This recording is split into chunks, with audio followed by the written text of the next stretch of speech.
The Great Gatsby. Chapter 8.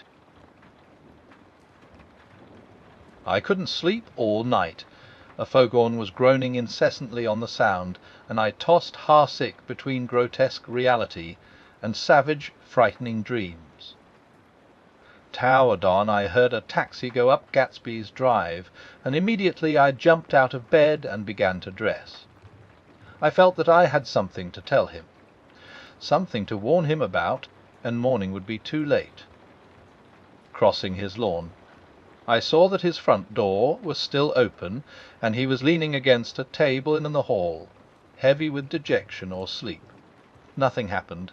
He said wanly, I waited, and about 4 o'clock she came to the window and stood there for a minute, and then turned out the light.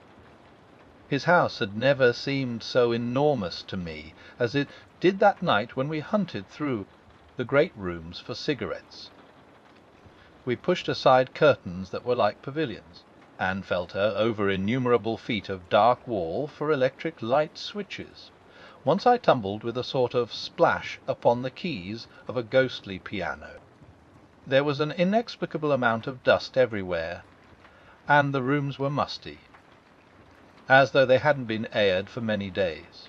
I found the humidor on an unfamiliar table, with 2 stale, dry cigarettes inside.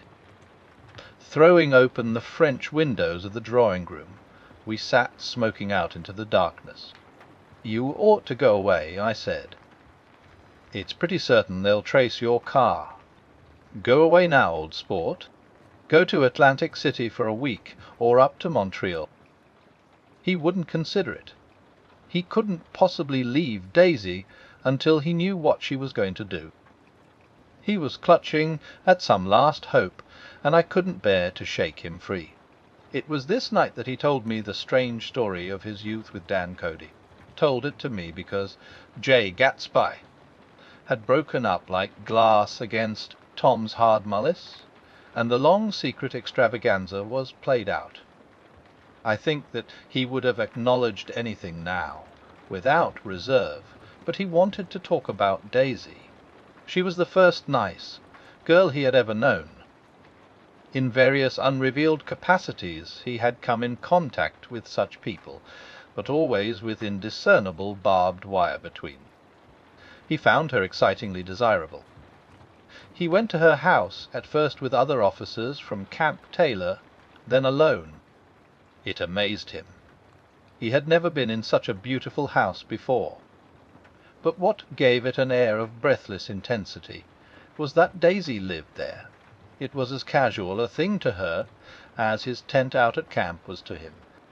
There was a right mystery about it, a hint of bedrooms upstairs more beautiful and cool than other bedrooms, of gay and radiant activities taking place through its corridors, and of romances that were not musty and laid away already in lavender, but fresh and breathing and redolent of this year's shining motor cars, and of dances whose flowers were scarcely withered. It excited him, too, that many men had already loved Daisy. It increased her value in his eyes. He felt their presence all about the house, pervading the air with the shades and echoes of still vibrant emotions. But he knew that he was in Daisy's house by a colossal accident. However glorious might be his future as Jay Gatsby, he was at present a penniless young man without a past, and at any moment the invisible cloak of his uniform might slip from his shoulders. So he made the most of his time. He took what he could get, ravenously and unscrupulously. Eventually he took Daisy one still October night. Took her because he had no real right to touch her hand. He might have despised himself, for he had certainly taken her under false pretences. I don't mean that he had traded on his phantom millions, but he had deliberately given Daisy a sense of security. He let her believe that he was a person from much the same strata as herself, that he was fully able to take care of her. As a matter of fact, he had no such facilities. He had no comfortable family standing behind him. and he was liable at the whim of an impersonal government to be blown anywhere about the world. But he didn't despise himself, and it didn't turn out as he had imagined. He had intended, probably, to take what he could and go, but now he found that he had committed himself to the following of a Grail. He knew that Daisy was extraordinary, but he didn't realize just how extraordinary a nice girl could be. She vanished into her rich house, into her rich, full life, leaving Gatsby nothing. He felt married to her, that was all. When they met again 2 days later, it was Gatsby who was breathless, who was, somehow, betrayed. Her porch was bright with the bought luxury of starshine. The wicker of the settee squeaked fashionably as she turned toward him, and he kissed her curious and lovely mouth. She had caught a cold, and it made her voice huskier and more charming than ever, and Gatsby was overwhelmingly aware of the youth and mystery that wealth imprisons and preserves, of the freshness of many clothes, and of Daisy, gleaming like silver, safe and proud above the hot struggles of the poor. I can't describe to you how surprised I was to find out I loved her, old sport. I even hoped for a while that she'd throw me over, but she didn't, because she was in love with me too. She thought I knew a lot, because I knew different things from her HUD well. There I was, way off my ambitions, getting deeper in love every minute, and all of a sudden I didn't care. What was the use of doing great things if I could have a better time telling her what I was going to do? On the last afternoon before he went abroad, he sat with Daisy in his arms for a long, silent time. It was a cold fall day, with fire in the room, and her cheeks flushed. Now and then she moved, and he changed his arm a little, and once he kissed her dark, shining hair. The afternoon had made them tranquil for a while, as if to give them a deep memory for the long parting the next day promised. They had never been closer in their month of love, nor communicated more profoundly one with another there than when she brushed silent lips against his coat's shoulder, or when he touched the end of her fingers, gently, as though she were asleep.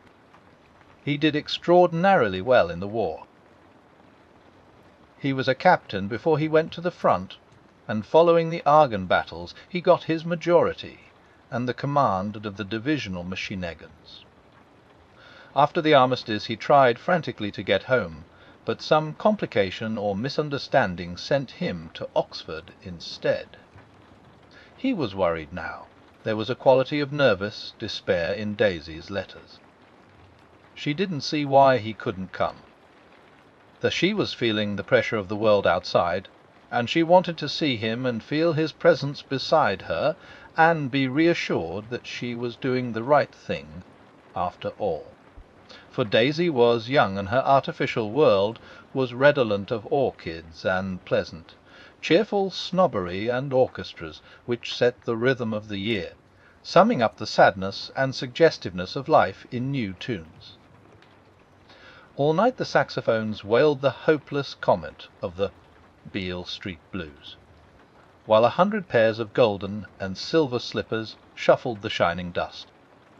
At the grey tea hour there were always rooms that throbbed incessantly with this low, sweet fever, while fresh faces drifted here and there like rose petals blown by the sad horns around the floor. Through this twilight universe Daisy began to move again with the season.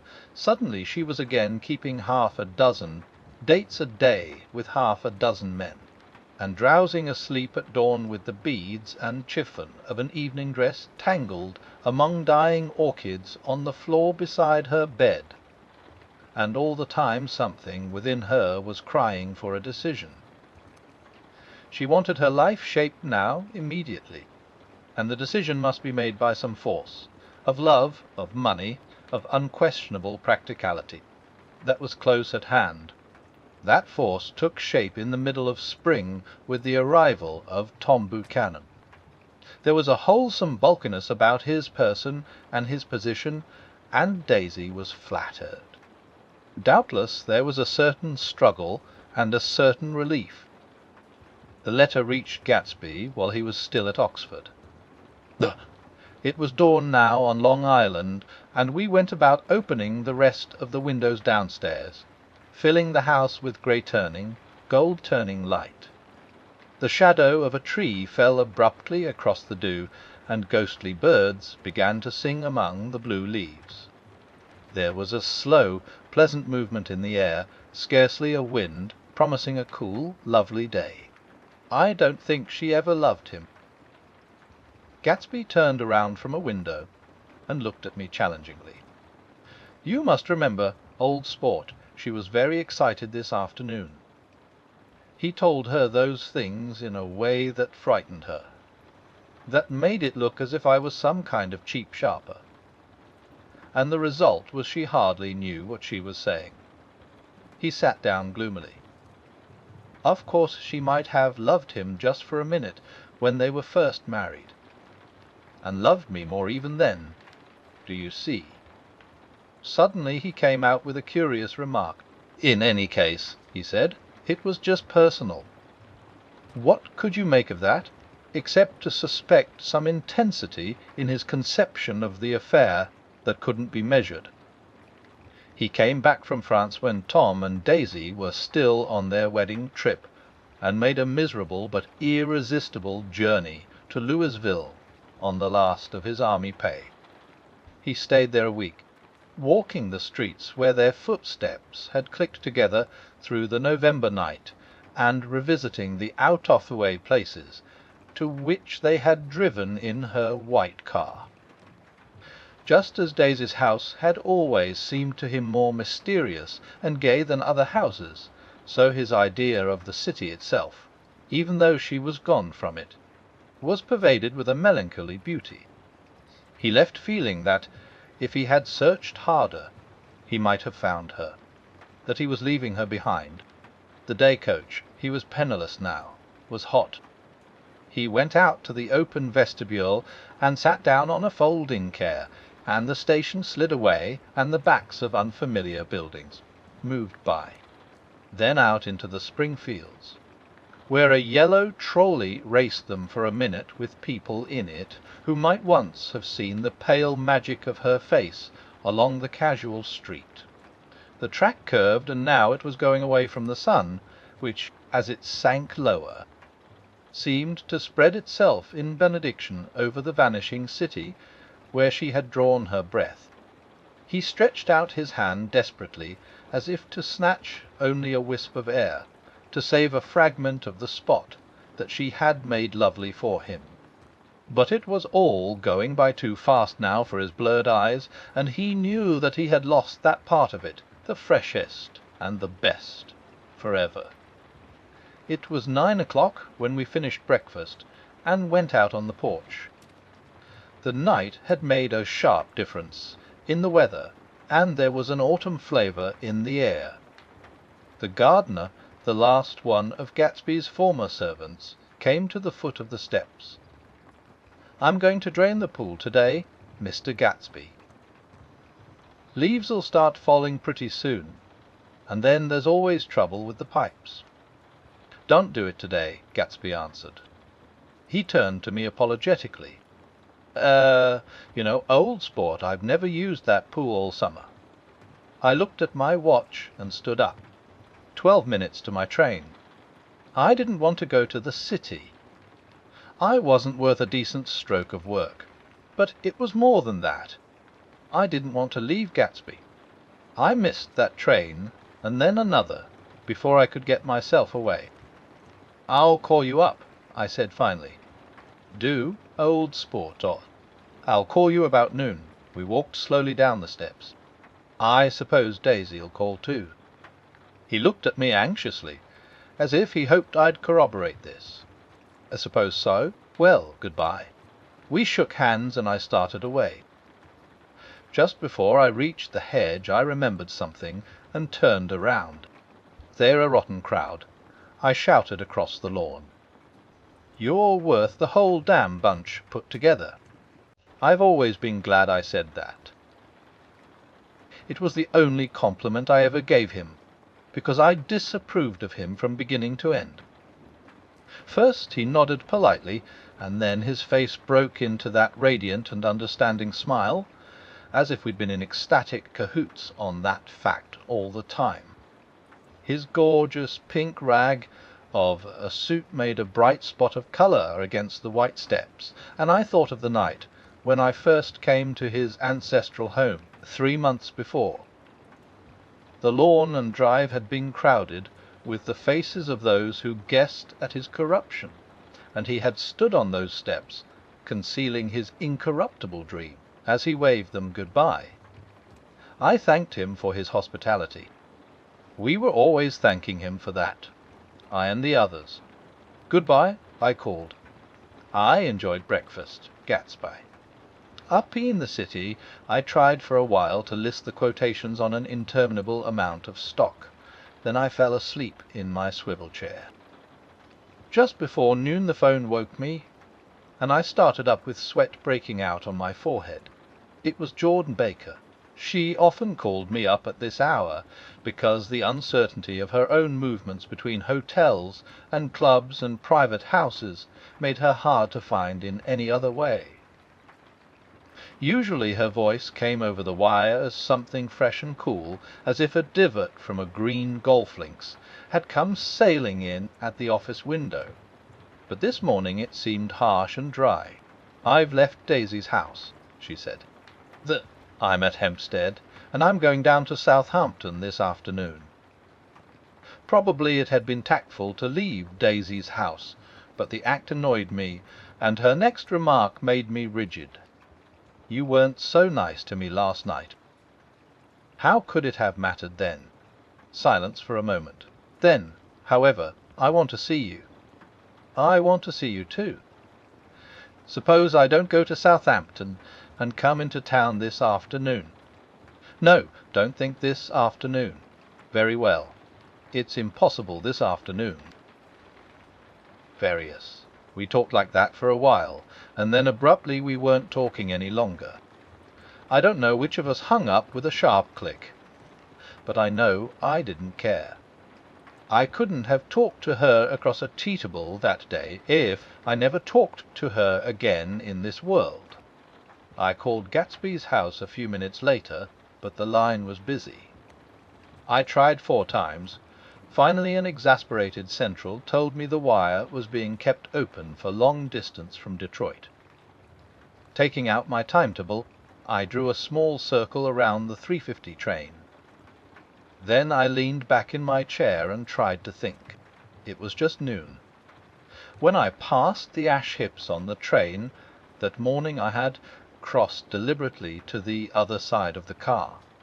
I supposed there'd be a curious crowd around there all day, with little boys searching for dark spots in the dust, then some garrulous man telling over and over what had happened, until it became less and less real even to him, and he could tell it no longer, and Myrtle Wilson's tragic achievement was forgotten. Now I want to go back a little and tell what happened at the garage after we left there the night before. They had difficulty in locating the sister, Catherine. She must have broken her rule against drinking that night, for when she arrived she was stupid with liquor and unable to understand that the ambulance had already gone to Flushing. When they convinced her of this, she immediately fainted, as if that was the intolerable part of the affair. Someone, kind or curious, took her in his car and drove her in the wake of her sister's body. Until long after midnight a changing crowd lapped up against the front of the garage, while George Wilson rocked himself back and forth on the couch inside. For a while the door of the office was open, and everyone who came into the garage glanced irresistibly through it. Finally someone said it was a shame, and closed the door. Mike Hollis and several other men were with him. First 4 or 5 men, later 2 or 3 men. Still, Later Michaelis had to ask the last stranger to wait there 15 minutes longer, while he went back to his own place and made a pot of coffee. After that he stayed there alone with Wilson until dawn. About 3 o'clock the quality of Wilson's incoherent muttering changed. He grew quieter and began to talk about the yellow car. He announced that he had a way of finding out whom the yellow car belonged to, and then he blurted out that a couple of months ago his wife had come from the city with her face bruised and her nose swollen. But when he heard himself say this, he flinched and began to cry. "Oh, my God!" again in his groaning voice. Michaelis made a clumsy attempt to distract him. "How long have you been married, George? Come on there, try and sit still a minute and answer my question. How long have you been married?" 12 years. Eva had any children? Come on, George, sit still. I asked you a question. Did you ever have any children? The hard brown beetles kept thudding against the dull light. There! And whenever Michaelis heard a car go tearing along the road outside, it sounded to him like the car that hadn't stopped a few hours before. He didn't like to go into the garage, because the workbench was stained where the body had been lying. So he moved uncomfortably around the office. He knew every object in it before morning, and from time to time sat down beside Wilson, trying to keep him more quiet. "Have you got a church you go to sometimes, George? Maybe even if you haven't been there for a long time. Maybe I could call up the church and get a priest to come over, and he could talk to you, see. Don't belong to any. You ought to have a church, George, for times like this. You must have gone to church once. Didn't you get married in a church? Listen, George, listen to me. Didn't you get married in a church? That was a long time ago." The effort of answering broke the rhythm of his rocking. For a moment he was silent. Then the same half-knowing, half-bewildered look came back into his faded eyes. "Look in the drawer there," he said, pointing at the desk. "Which drawer?" "That drawer, that one." Michaelis opened the drawer nearest his hand. There was nothing in it but a small, expensive doglish, made of leather and braided silver. It was apparently new. "This?" he inquired, holding it up. Wilson stared and nodded. "I found it yesterday afternoon. She tried to tell me about it, but I knew it was something funny." "You mean your wife bought it?" "She had it wrapped in tissue paper on her bureau." Michaelis didn't see anything odd in that, and he gave Wilson a dozen reasons why his wife might have bought the doglish. But conceivably Wilson had heard some of these same explanations before, from Myrtle, because he began saying, "Oh, my God," again in a whisper. His comforter left several explanations in the air. "Then he killed her," said Wilson. His mouth dropped open suddenly. "Who did?" "I have a way of finding out." "You're morbid, George," said his friend. "This has been a strain to you, and you don't know what you're saying. You'd better try and sit quiet till morning. He murdered her. That it was an accident, George." Wilson shook his head. His eyes narrowed and his mouth widened slightly with the ghost of a superior. "H-gem." "I know," he said definitely. "I'm one of these trusting fellas, and I don't think any harm to nobody, but when I get to know a thing I know it. It was the man in that car. She ran out to speak to him, and he wouldn't stop." Michaelis had seen this too, but it hadn't occurred to him that there was any special significance in it. He believed that Mrs. Wilson had been running away from her husband, rather than trying to stop any particular car. How could she have been like that? "She's a deep one," said Wilson, as if that answered the question. "Ah." He began to rock again, and Michaelis stood twisting the leash in his hand. "Maybe you got some friend that I could telephone for, George. This was a forlorn hope. He was almost sure that Wilson had no friend. There was not enough of him for his wife. He was glad a little later when he noticed a change in the room, a blue quickening by the window, and realized that dawn wasn't far off. About 5 o'clock it was blue enough outside to snap off the light. Wilson's glazed eyes turned out to the ash heaps, where small grey clouds took on fantastic shapes and scurried here and there in the faint dawn wind. "I spoke to her," he muttered after a long silence. "I told her she might fool me, but she couldn't fool God." I took her to the window. With an effort he got up and walked to the rear window and leaned with his face pressed against it. "And I said, God knows what you've been doing. Everything you've been doing. You may fool me, but you can't fool God." Standing behind him, my Collis saw with a shock that he was looking at the eyes of Dr. T. J. Eckleburg, which had just emerged, pale and enormous, from the dissolving night. "God sees everything," repeated Wilson. "That's an advertisement," Michaelis assured him. Something made him turn away from the window and look back into the room. But Wilson stood there a long time, his face close to the window pane, nodding into the twilight. By 6 o'clock Michaelis was worn out, and grateful for the sound of a car stopping outside. It was one of the watchers of the night before who had promised to come back, so he cooked breakfast for 3, which he and the other man ate together. Wilson was quieter now, and Michaelis went home to sleep. When he awoke 4 hours later and hurried back to the garage, Wilson was gone. His movements, he was on foot all the time, were afterward traced to Port Roosevelt and then to Gad's Hill, where he bought a sandwich that he didn't eat and a cup of coffee. He must have been tired and walking slowly, for he didn't reach Gad's Hill until noon. Thus far there was no difficulty in accounting for his time.